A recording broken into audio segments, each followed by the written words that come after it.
Hello friends, welcome to संसार classes. दोस्तों, इस वीडियो में हम निर्वाचन आयोग से रिलेटेड क्वेश्चन पढ़ने वाले हैं। तो पूरा वीडियो बहुत ध्यान से देखिए फ्रेंड्स। निर्वाचन आयोग से रिलेटेड अब तक जितने भी क्वेश्चन पूछे जा चुके हैं उन्हीं सारे क्वेश्चन को हम इस वीडियो में पढ़ेंगे। तो चलिए फ्रेंड्स, बिना किसी देरी के स्टार्ट करते हैं और सारे क्वेश्चन को अच्छे से पढ़ते हैं। जैसा कि पहला क्वेश्चन है, तारकुंडे समिति तथा गोस्वामी समिति का संबंध है। तो देखिए फ्रेंड्स, जो तारकुंडे समिति है और गोस्वामी समिति है, इनका संबंध चुनाव व्यवस्था में सुधार करने का है। किससे संबंधित है ये? चुनाव व्यवस्था में आमूल सुधार। तो इसका राइट आंसर हो जाएगा ए ऑप्शन। चुनाव व्यवस्था में आमूल सुधार हुआ तो कौन सी समिति से? तारकुंडे समिति से और गोस्वामी समिति से। तो इसका राइट आंसर हो जाएगा ए ऑप्शन। ये समिति किससे संबंधित है? चुनाव व्यवस्था में आमूल सुधार से संबंधित है। तो इसका राइट आंसर हो जाएगा ए ऑप्शन। नेक्स्ट क्वेश्चन है, 1952 का वर्ष भारतीय इतिहास में क्यों महत्वपूर्ण है? तो देखिए फ्रेंड्स, 1952 का जो वर्ष है वो इतिहास में इसलिए फेमस है, इसलिए महत्वपूर्ण है 1952 का वर्ष कि लोकसभा का प्रथम आम निर्वाचन हुआ था 1952 में, इसीलिए 1952 क्या है? महत्वपूर्ण है। और क्वेश्चन भी कभी कभी ऐसा आ जाता है कि हमें आंसर देना होता है कि प्रथम आम निर्वाचन कब हुआ था, ईयर पूछ लिया जाता है। तो कौन सा ईयर है? 1952। तो इसका राइट आंसर हो जाएगा लोकसभा का प्रथम आम निर्वाचन हुआ था, इसलिए 1952 का वर्ष महत्वपूर्ण है। नेक्स्ट क्वेश्चन है, भारत की निर्वाचन पद्धति निम्न में से किस देश के निर्वाचन पद्धति के अनुरूप है? क्वेश्चन कह रहा है कि भारत का जो निर्वाचन पद्धति है इसी तरह किसी और देश में भी निर्वाचन पद्धति ऐसे ही है जैसे भारत में है। तो किस देश के अनुरूप है? तो ब्रिटेन देश के अनुरूप है। तो इसका राइट आंसर हो जाएगा सी ऑप्शन। नेक्स्ट है, प्रत्यक्ष निर्वाचन किसे कहते हैं? तो देखिए फ्रेंड्स, जब जनता द्वारा प्रतिनिधि चुना जाता है तो उसे प्रत्यक्ष निर्वाचन कहते हैं। जब जनता द्वारा प्रतिनिधि नहीं चुना जाता है तो उसे अप्रत्यक्ष निर्वाचन कहते हैं। जैसे कि राष्ट्रपति का चुनाव हो गया, उपराष्ट्रपति का चुनाव हो गया, ये सब कैसे चुनाव हो? ये अप्रत्यक्ष है, इनको जनता नहीं निर्वाचित करती है, जनता द्वारा नहीं चुने जाते हैं। और जैसे विधानसभा का चुनाव हो गया, लोकसभा का चुनाव हो गया, ये सब जनता द्वारा चुने जाते हैं। जैसे कि भी हाल ही में यूपी में इलेक्शन है, पंजाब में है, तो ये मुख्यमंत्री का चुनाव है, विधानसभा का है। इसमें क्या होता है? इसमें जनता प्रतिनिधि को चुनती है, जनता प्रतिनिधि को वोटिंग करती है। तो ये प्रत्यक्ष निर्वाचन कहलाता है, जो जनता वोटिंग करती है। तो इसका राइट आंसर हो जाएगा सी ऑप्शन, जनता द्वारा प्रतिनिधि चुनना, ये प्रत्यक्ष निर्वाचन होता है। नेक्स्ट है, रिटर्निंग अधिकारी कौन होता है?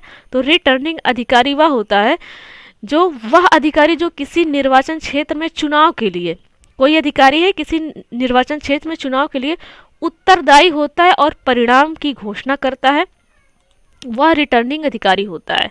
तो फ्रेंड्स ध्यान दीजिए, ध्यान से सुनिए, वह अधिकारी जो किसी निर्वाचन क्षेत्र के लिए उत्तरदायी होता है, परिणाम की घोषणा करता है, जो अधिकारी करता है वही अधिकारी क्या होता है? रिटर्निंग अधिकारी होता है। तो इसका राइट आंसर हो जाएगा डी ऑप्शन, वह अधिकारी जो किसी निर्वाचन क्षेत्र में चुनाव के लिए उत्तरदायी होता है और परिणाम की घोषणा करता है, उसे ही रिटर्निंग अधिकारी कहते हैं, उसी अधिकारी को रिटर्निंग अधिकारी कहते हैं। नेक्स्ट है, भारतीय संविधान के किस अनुच्छेद में निर्वाचन आयोग के लिए प्रावधान है? तो संविधान में आर्टिकल 324 कहता है निर्वाचन आयोग के लिए। तो इसका राइट आंसर हो जाएगा बी ऑप्शन, अनुच्छेद 324। नेक्स्ट है, भारत में निर्वाचन सूची तैयार करने की जिम्मेदारी किसकी है? तो देखिए फ्रेंड्स, भारत में निर्वाचन सूची तैयार करने की जिम्मेदारी किसके पास रहेगी? कॉमन सेंस की बात है, निर्वाचन आयोग के पास ही तो होगी। तो इसका राइट आंसर हो जाएगा ए ऑप्शन, निर्वाचन आयोग। नेक्स्ट क्वेश्चन है, निर्वाचन आयोग सर्वोच्च न्यायालय, संघ लोक सेवा आयोग, नियंत्रक एवं महालेखा परीक्षक का कार्यालय जैसी संस्थाओं में कौन सा एक लक्षण समान है? तो इन निर्वाचन आयोग, सर्वोच्च न्यायालय, संघ लोक सेवा आयोग, नियंत्रक एवं महालेखा परीक्षा, इन सभी के जो कार्यालय हैं उसमें इन सभी संस्थाओं में कोई एक ही बात है जो चारों में है। तो वही क्वेश्चन कह रहा है कि कौन सा लक्षण है जो समान है, चारों में है। तो फ्रेंड्स वे संवैधानिक संस्थाएं हैं, चार की चारों क्या है? संवैधानिक संस्थाएं, निर्वाचन आयोग भी, सर्वोच्च न्यायालय भी, संघ लोक सेवा आयोग भी, नियंत्रक एवं महालेखा परीक्षक भी, ये सब कैसी संस्थाएं हैं? ये संवैधानिक संस्थाएं हैं। तो इसका राइट आंसर हो जाएगा डी ऑप्शन। ये कैसी संस्थाएं हैं? संवैधानिक संस्थाएं हैं, संविधान में इनका पूरी तरीके से, अच्छे तरीके से बातें कही गई है। नेक्स्ट है, निर्वाचन आयोग का चेयरमैन कौन होता है? तो निर्वाचन आयोग का चेयरमैन वही होता है जो मुख्य निर्वाचन आयुक्त होता है। तो फ्रेंड्स निर्वाचन आयोग में क्या होते हैं? 3 तो निर्वाचन आयुक्त होते हैं और एक क्या होते हैं? मुख्य निर्वाचन आयुक्त होते हैं। तो निर्वाचन आयोग का चेयरमैन वही होता है जो मुख्य निर्वाचन आयुक्त होता है। तो निर्वाचन आयोग का चेयरमैन कौन हो जाएगा? मुख्य निर्वाचन आयुक्त। इसका राइट आंसर हो जाएगा। नेक्स्ट है, भारत के मुख्य चुनाव आयुक्त की नियुक्ति कौन करता है? तो मुख्य चुनाव आयुक्त की नियुक्ति करते हैं राष्ट्रपति। तो इसका राइट आंसर हो जाएगा सी ऑप्शन, राष्ट्रपति। नेक्स्ट है, निर्वाचन आयोग का प्रमुख होता है। तो निर्वाचन आयोग का प्रमुख होता है कौन? अभी अभी आपको बताए थे, कौन होता है? मुख्य निर्वाचन आयुक्त जो होता है वही क्या होता है? निर्वाचन आयोग का प्रमुख होता है, वही निर्वाचन आयोग का चेयरमैन होता है। नेक्स्ट है, परिसीमन आयोग का अध्यक्ष होता है। तो परिसीमन आयोग का अध्यक्ष होता है मुख्य चुनाव आयुक्त ही। तो इसका राइट आंसर हो जाएगा सी ऑप्शन। नेक्स्ट है, संसद द्वारा मुख्य निर्वाचन आयुक्त तथा अन्य निर्वाचन आयुक्तों की सेवा शर्तों से संबंधित अधिनियम कब पारित हुआ? तो ये अधिनियम पारित हुआ है 1994 में। कब हुआ फ्रेंड्स? 1994 में। मुख्य निर्वाचन आयुक्त और जो अन्य निर्वाचन आयुक्त हैं इनकी सेवा शर्तों से संबंधित अधिनियम पारित हुआ है 1994 में। इसका राइट आंसर हो जाएगा डी ऑप्शन। नेक्स्ट है, संविधान लागू होने के बाद राष्ट्रपति ने पहली बार कब 2 व्यक्तियों को मुख्य निर्वाचन आयुक्त की सहायता के लिए निर्वाचन आयुक्त के पद पर नियुक्त किया? तो कब किए फ्रेंड्स? 1989 में किए थे। संविधान लागू होने के बाद राष्ट्रपति ने पहली बार 2 व्यक्तियों को मुख्य निर्वाचन आयुक्त की सहायता के लिए निर्वाचन आयुक्त पद पर नियुक्त किए गए थे। वैसे तो एक ही मुख्य निर्वाचन आयुक्त होते हैं, पर उस समय क्या किए गए थे? 2 व्यक्ति को मुख्य निर्वाचन आयुक्त बनाया गया था। कब? 1989 में। तो इसका राइट आंसर हो जाएगा डी ऑप्शन।